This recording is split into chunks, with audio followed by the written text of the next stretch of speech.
Hello students, this will be the sixth session on the chapter planning, and in this session we are going to take up a very important plan of a commercial organization, a plan which is used by almost every commercial organization, which is called policy. So next topic, please write, give the heading policies. Next topic, give the heading policies. Give a colon and underline it. Below it, write point number A, meaning of a policy. Meaning of a policy.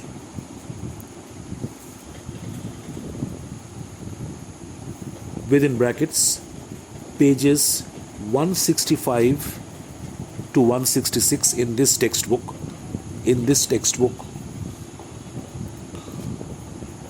You write the page number of your textbook. Open the bracket from policies and underline it. A policy is a general statement that guides decision making. Please underline it. So a policy as a plan is just a general statement. It is not something which is laid down in great detail. So it is a general statement which guides decision making by the management of an organization. It is a general statement which serves as a guideline for the management to take the right decisions. Policies define the boundaries within which decisions are to be taken, and they direct decisions towards the accomplishment of objectives. Very important sentence. So policies define the boundaries within which the management will have to take decisions, and they also direct the decisions towards the fulfillment of the objectives of the organization. Now you can explain the concept of a policy, the meaning of a policy, with the help of this example. For example, the policy of offering equal job opportunity to minorities and women contributes to the objective of meeting social obligations. So when a company has been established and one of its main objectives is to fulfill social obligations, to meet social obligation, so on the basis of this objective, for the purpose of fulfilling this objective, the top management can make a policy that whenever workers will be recruited and appointed in this organization, equal job opportunities should be given, shall be given to the women and people belonging to the minority groups. So this becomes a general statement of the organization, a policy of the organization, which has to be followed by the management anytime and every time workers are recruited, selected and appointed in the organization. A policy guides the thinking of executives so that their recruitment decisions are not affected by personal values and preferences.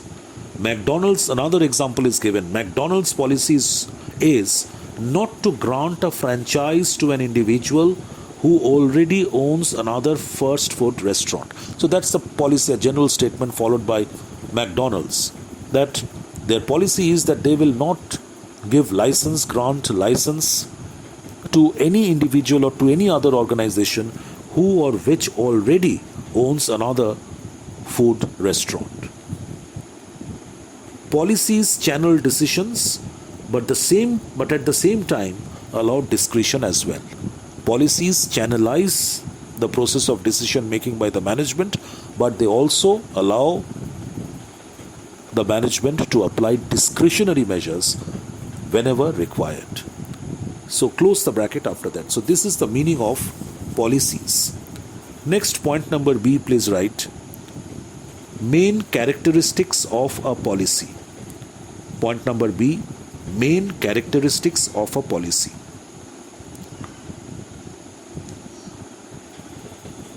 Write down the page number of your textbook beside this and open the bracket from here. The foregoing description reveals the following characteristics of a policy. Just you will write the heading. The following are the main characteristics of a policy. Give a colon. Point number 1.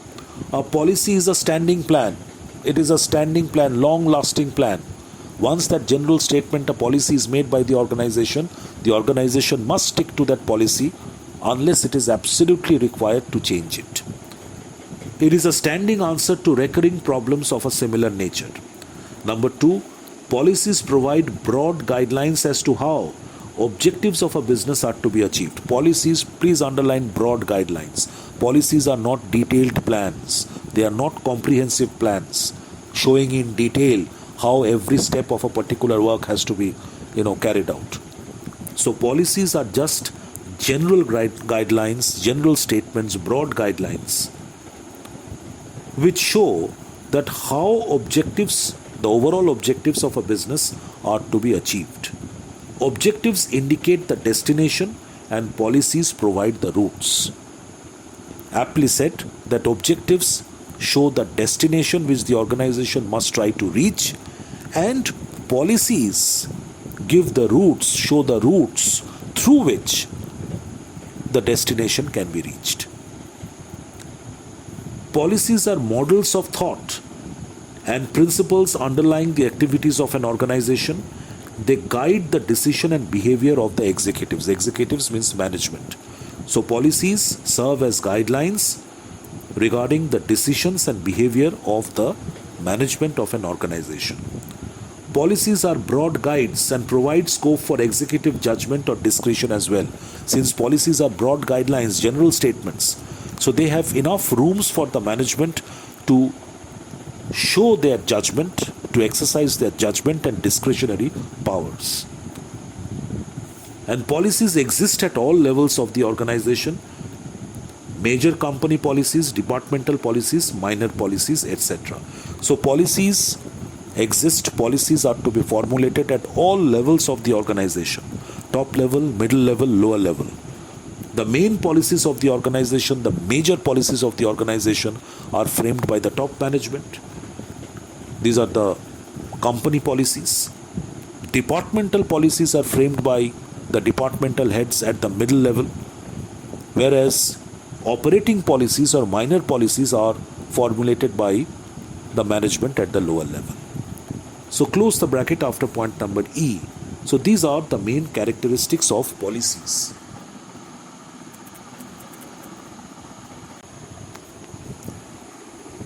The next topic under policies will be topic number C. Please write differences between policies and strategies. Differences between policies and strategies. Write the page number of your textbook and mark this topic important. It is an important objective question, or it may come as a long question of 3 marks or 4 marks as well. So differences between policies and strategies. So after knowing that what strategies are and what policies are as different plans of an organization, let us now try to figure out the differences between these two types of plans. Open the bracket from number 1 and give a tick mark. Below policies, please write act as. Before the word guides, please write act as. Act as guides to thinking and actions of those who make decisions. That's the managers. So policies act as guides. They serve as guidelines to thinking and action of those who make decisions. So that's the managers of an organization. Under strategies, they provide direction in which human and physical resources will be deployed. On the other hand, strategies are those plans which provide direction as to how the human resource and other physical resources of an organization will be deployed or used. Below policies, point number 2, give a tick mark. Write provide. Provide guidelines for making decisions in repetitive situations. Very important point. The policies provide those guidelines for making decisions in repetitive situations. The situations which recur again and again, the same situation which recur again and again in an organization. So how to handle such repetitive situations? So the answer is given by policies. So policies provide guidelines for making decisions and handling repetitive situations. Under strategies, right, help in taking contingent decisions. Before contingent decisions, you must write help in taking contingent decisions which may or may not be taken, decisions which may have to be taken or may not have to be taken in future, depending on a particular situation which will arise in future. If that situation arises in future, then this decision has to be taken. If that situation does not arise in future at all, this decision does not need to be taken. So strategies are those plans which help in taking such contingent decisions which may or may not be needed to be taken in future. Number 3,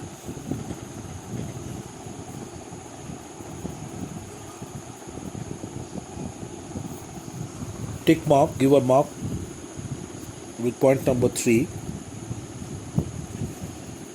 Cancel the word taken and write used. Used for problems about which facts are known, only time of occurrence is not specific. So policies are used to solve those problems or those situations about which detailed facts are known already. So policies are used for solving such problems or tackling those situations about which these are known problems, about which facts are already known. The nature of the problems are already known. Only when that problem or situation will arise in the organization, so that is not known. So only the time of occurrence is not specific. Strategies, please write used for, cancel the word taken and write used for problems where alternatives cannot be analyzed in advance. Strategies are those plans which are used for tackling problems which are absolutely new in nature, handling situations which are of the first of its kind, where alternative courses of action cannot be decided in advance. Number 4, implementation of policy can be delegated. Once the policy is set by the top management will take the trouble of explaining that policy to the middle level management and delegate the authority and power to the middle level management to implement the policy in the departments in the real life situation. So policy once formulated can be implemented through delegation of authority by the subordinates. But implementation of strategy cannot be delegated as it requires last minute executive decision. Implementation of strategy, but how the strategy is going to be implemented, cannot be delegated to the subordinates simply because a strategy may require last minute executive decisions or last minute changes before it is actually implemented. So once the top management formulates a strategy, it cannot be easily delegated to the lower level management. And the lower level management cannot be given full power and authority to implement that strategy in their respective departments, because often a strategy requires last minute changes or last minute executive decisions.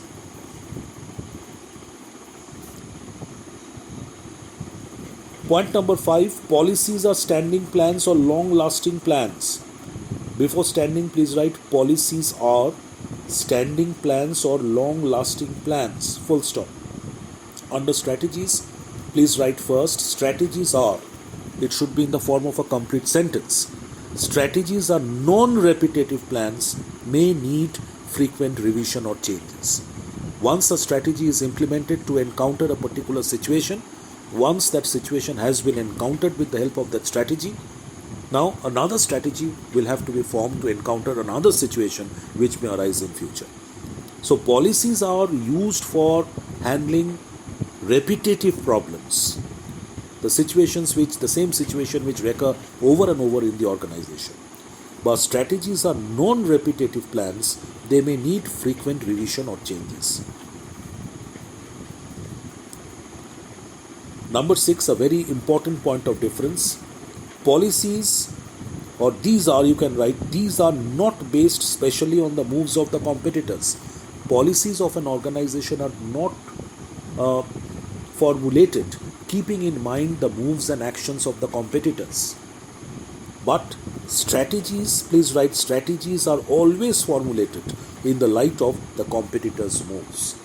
Strategies are always formulated by an organization keeping in light, taking into consideration the moves and actions of the competitors, those organizations which are selling the same type of product in the market.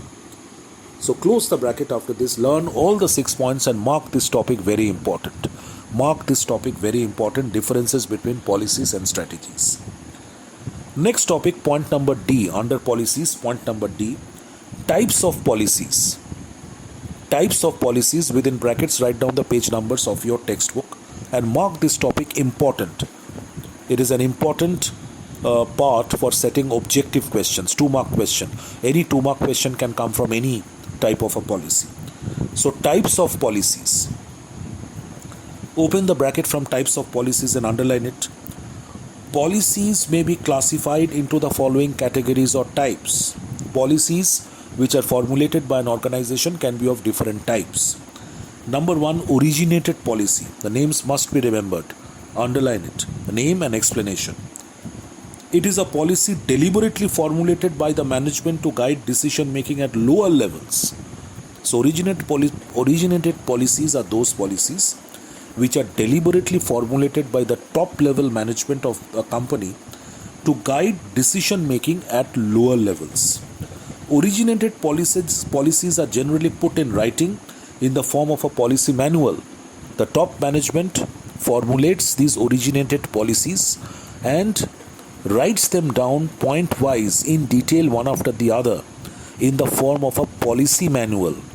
And after that, this policy manual is circulated among all the workers and employees who are working at the lower levels, so that every worker becomes aware of these originated policies which have been framed by the top management, and they work in conformity with the policies set by the top management. So originated policies are generally put in writing in the form of a policy manual. For example, a company may follow the policy of hiring only trained engineers.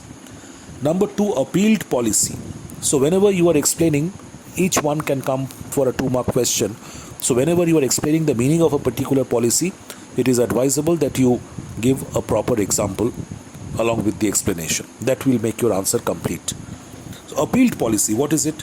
This type of please write this type of a policy is formulated on the appeal or request of the subordinates. So as the name suggests, appealed policy, that this type of a policy is formulated by the management on the basis of some request or appeal made by the subordinates. It reveals gaps in originated policy. Originated policies are framed by the top management, and if some lacuna or some loopholes are found in those policies, the lower level management or the lower level workers or employees may make an appeal that we are facing such problems while executing those originated policies. So therefore, please make another policy so that the gaps in the originated policies can be,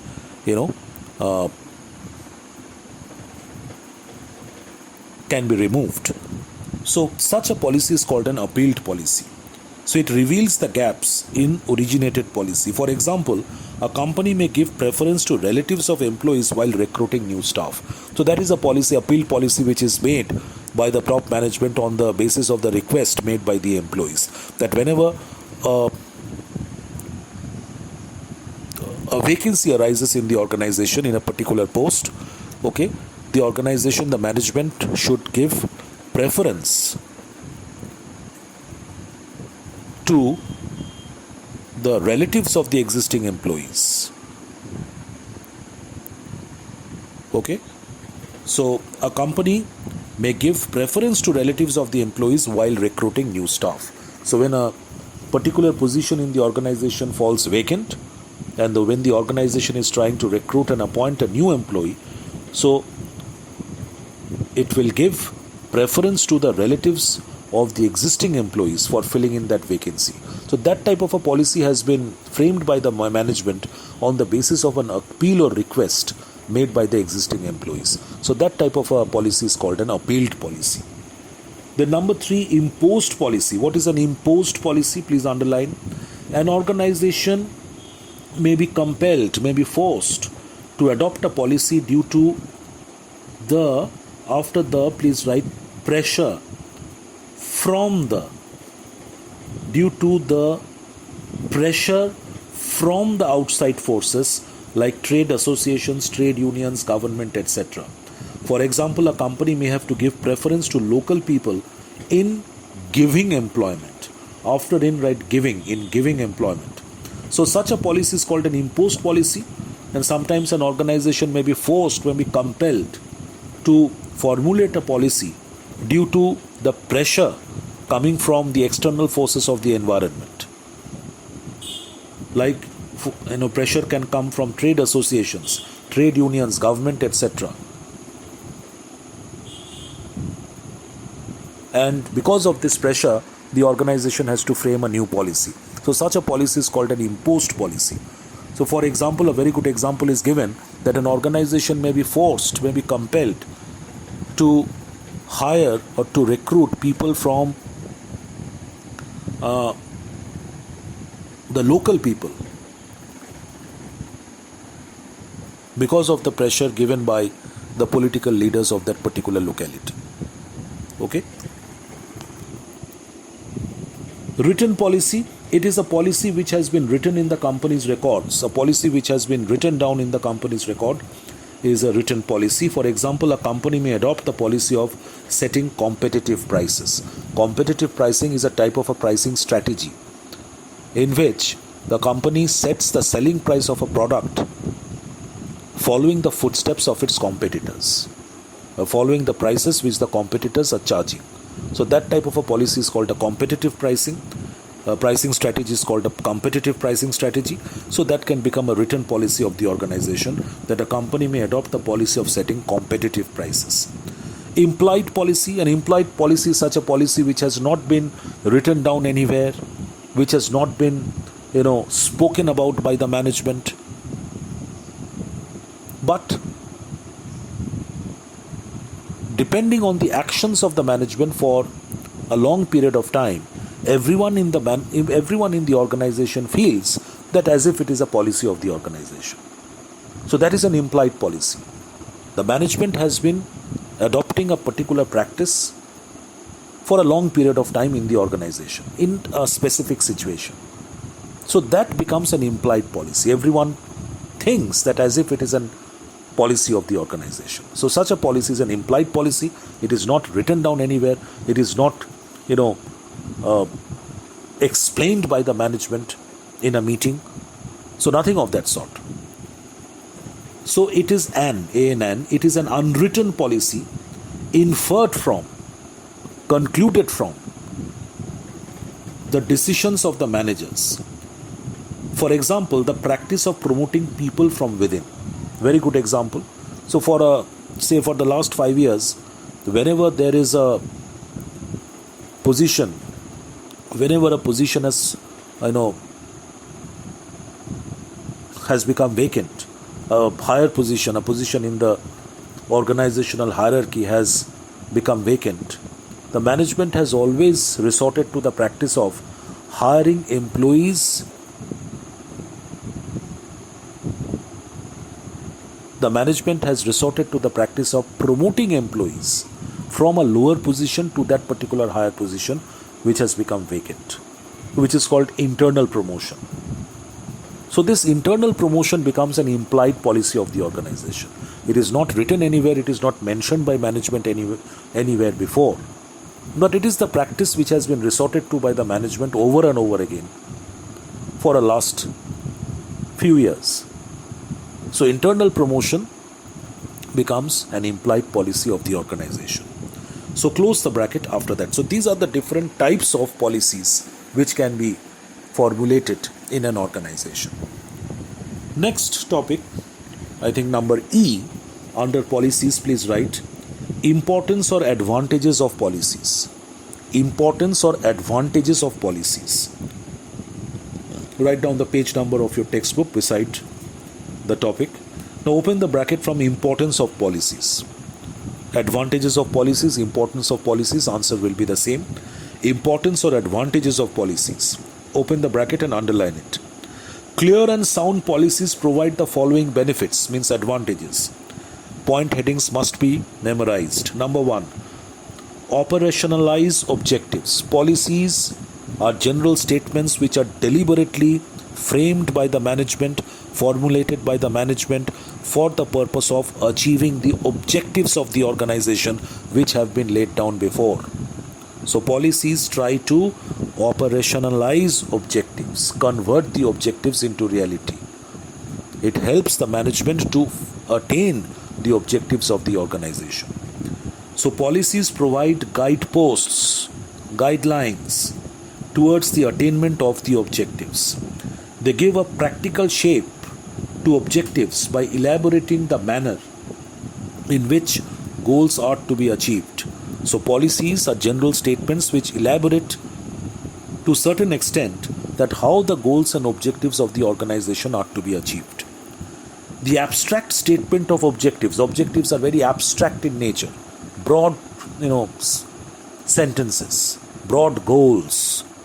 Let's say, for example, the profit of the organization, or a broad objective set by the organization, as we discussed before, that the organization has been set up to attain the objective of meeting social commitments. One of the main objectives of the organization shall be to meet social commitments.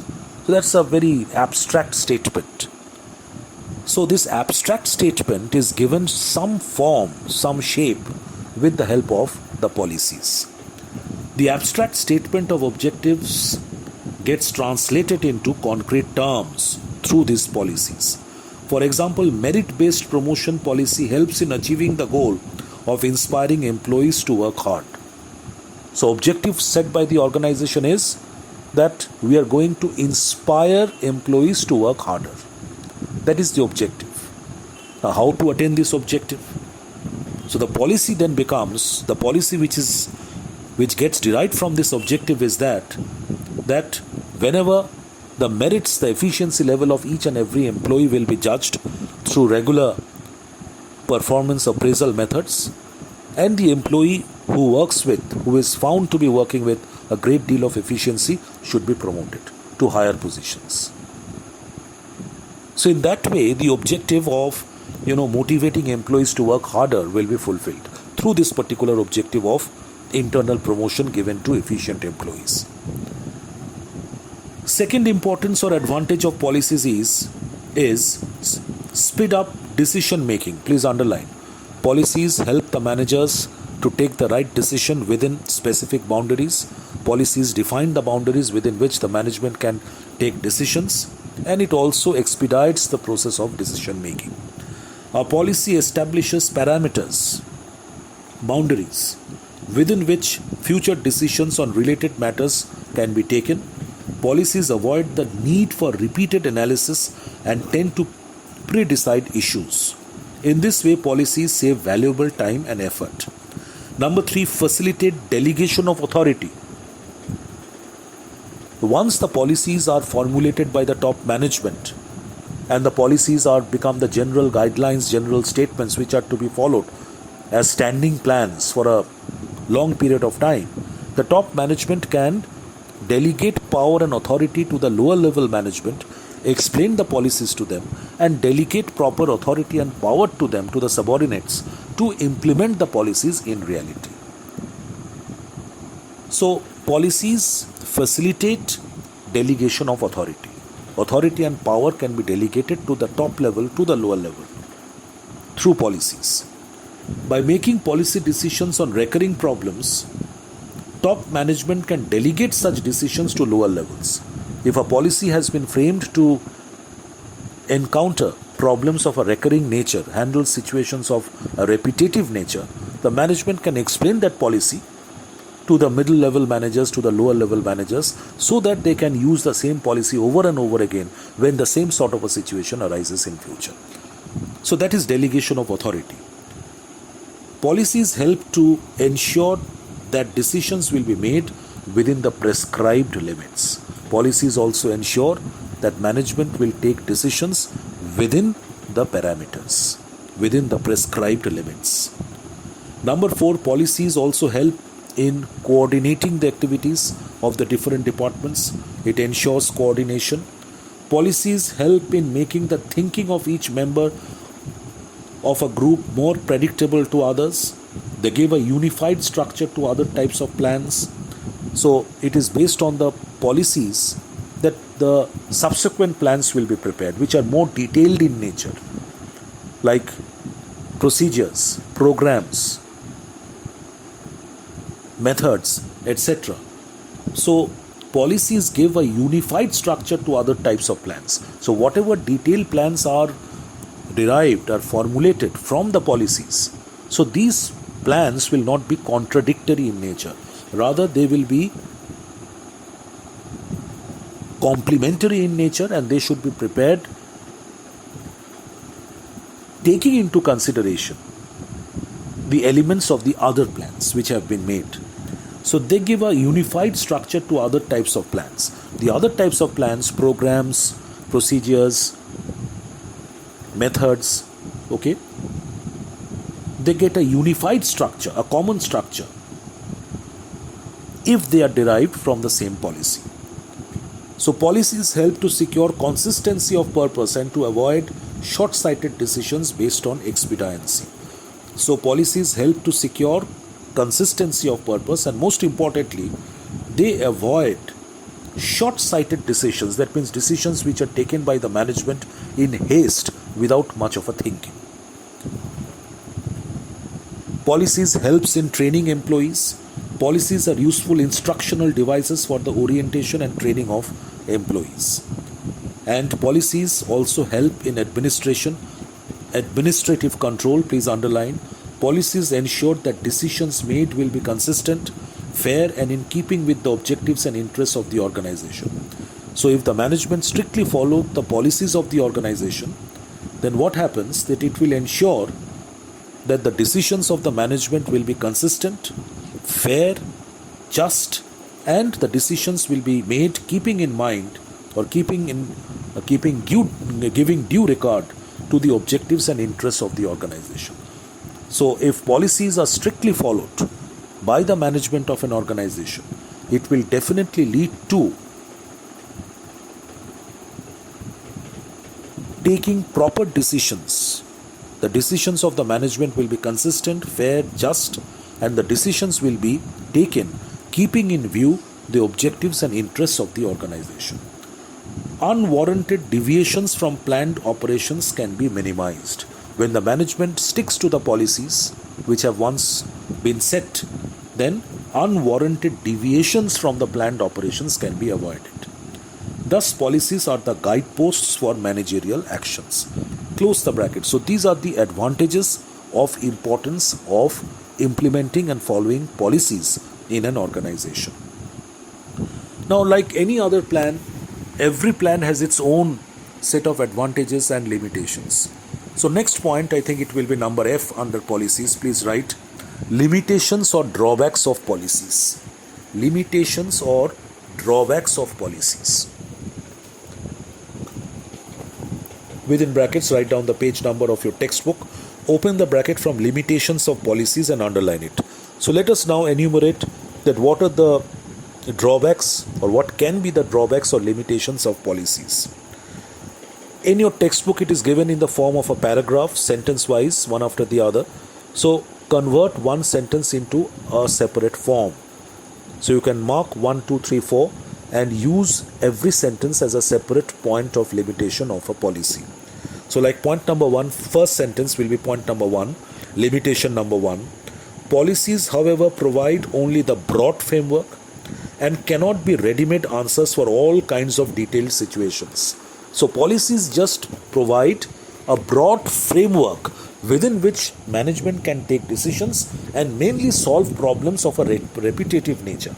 So therefore, policies cannot serve as ready-made answers for all kinds of situations and for all kinds of problems. So that is the first limitation, point number 1. Then second sentence, write point number 2. Policies summarize past experience and have to be adjusted to changes in the environment.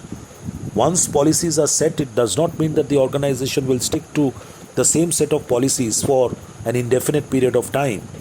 With changes taking place mainly in the external environment of a business, the policies need to be changed and updated as and when required. So policies are summarized statements which are developed on the basis of the past experience of the organization, and they need to be adjusted to changes taking place in the environment. Number 3, next point, number 3. Policies are no substitute for individual judgment of the managers. If applied without discretion and understanding, if policies are applied without discretion, judgment and proper understanding, policies may lead to frictions and confusions. Very important point, that policies, okay, general statements are made, policies have been formulated, but by no means they can act as proper substitutes for the individual capabilities and judgmental qualities of efficient managers. Policies are no substitutes for the judgmental qualities of efficient managers. And if a policy is applied without proper decision, without proper understanding by a manager, then there is a possibility that it will lead to all sorts of frictions and confusions within the organization. Then point number 4, a policy is only a blueprint and requires managerial actions for its implementation. It cannot be a substitute for human judgment. That is point number 4. And last point, number 5, detailed and rigid policies may stifle initiative and creativity. So if the policies are laid down in a very detailed manner, comprehensive manner, then, and the policies become very rigid in nature, then it will stifle, it will disturb, or it will block the initiative and creativity of the employees of the organization. So close the bracket after that. So these are the main limitations or drawbacks of policies. Next sub point under policies will be, whatever is the number, please write down, essential requirements of a sound policy. Essential requirements of a sound policy. Write down the page number of your textbook beside the topic. Essential requirements of a sound policy. Mark it important. Now let us see that in order to be a good policy, a sound policy, certain essential requirements have to be there, have to be fulfilled. So what are these essential requirements of a sound policy, of a good policy? Let us see one after the other. Open the bracket from essentials of policies and underline it. A sound policy must satisfy the following requirements. Number A, a sound policy must delineate. Delineate, the meaning of the word delineate is to describe or portray something clearly. Delineate means describe or portray.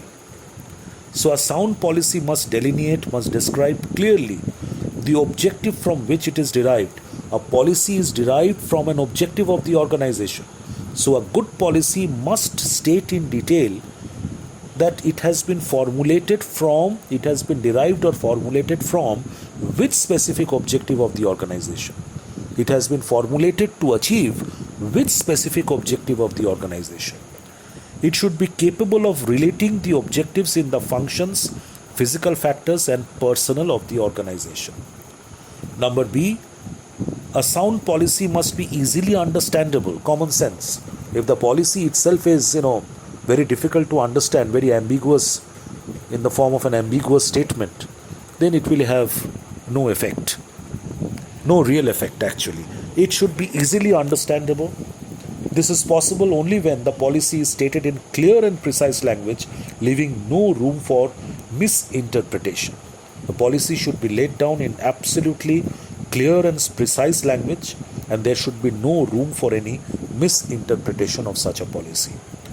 Number C, as far as possible, the policy should be put in writing so as to be definite and explicit. As far as possible, the important policies of the organization must be written down in the form of a policy manual to avoid all sorts of confusion in future, and to ensure and to make these policies very definite and explicit. Number D, it must prescribe the criteria for current and future actions. Number E, it must be a canon, only one N, CANON. It must be a canon. What is a canon? A general rule or a general principle or a general rule is a canon. So a policy must act as a general rule, a general principle from which precepts of conduct can be derived. The mode of conduct is very important in an organization, which is to be followed by each member of the organization. So the mode of conduct, the precepts of the conduct are derived from the policy. So the policy must act as a canon, as a general rule, as a general principle from which the precepts of the mode of conduct in an organization can be derived. It must be reasonable and capable of being accomplished. Like an objective, a policy must be formulated in such a manner which is reasonable and capable of being achieved or accomplished. It must be consistent but flexible enough to be adjusted to suit changes, to suit the changing needs and environment of the organization.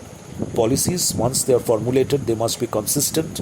They must work as standing plans for a long period of time. However, there should be proper rooms for changes, so that whenever changes take place in the environment of the business, such changes can be incorporated and the policies can be altered to a certain extent to suit the changes of the environment. It should prescribe a broad manner of achieving the objectives so as to allow reasonable discretion to those responsible for implementation. Number I is very important, an important requisite of a sound policy, that it should be based on facts and sound judgment and not on personal feelings or opportunistic decisions. A policy, when it is formulated, must be based on correct information, facts, and sound judgment of the management, and it should not be by any means developed on the basis of personal feelings, prejudices, bias, or opportunistic decisions of the management. Thorough knowledge of the internal and external environment of the organization is essential for the development of sound policies. Very important.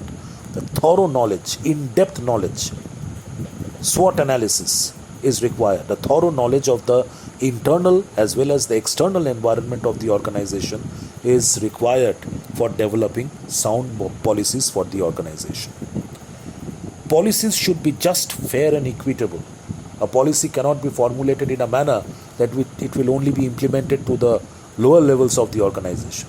For the upper level, you have got another set of policies and norms altogether. So that will not be termed as a good policy. So policies should be just, fair, and equitable. There should be equal treatment to all without discrimination on the basis of religion, race, gender, etc. So there should be equal treatment. A good policy ensures equal treatment to everyone working in the organization without discrimination being made on the basis of religion, race, sex, that is gender, etc. And all policies should be reviewed and revised periodically to keep them up to date. So close the bracket after this. Learn as many points as possible. It may come, and mark it important, it may come as a 5-mark question as well. So essential requirements of sound policies. And the last subtopic of this particular plan, which is policies, is once again an important topic. Please write down differences between objectives and policies. Differences between objectives and policies. Mark it important and write down the page number of your textbook. Open the bracket from number 1, mark number 1. Cancel the word ends and write goals. Now we are trying to understand the differences between these two types of plans, objectives and policies. So below objectives, cancel the word ends and write goals. Goals towards which all activities of an organization are directed. So objectives are the goals towards which all activities of an organization are directed. Policies. Policies are guidelines which facilitate the accomplishment of the predetermined objectives. Policies are derived from the objectives. They serve as guidelines which facilitate the accomplishment of the predetermined objectives. Number 2, give a tick mark. Objectives determine what is to be done. They show the destination. Objectives determine what is to be done by the organization. Policies determine how the work is to be done.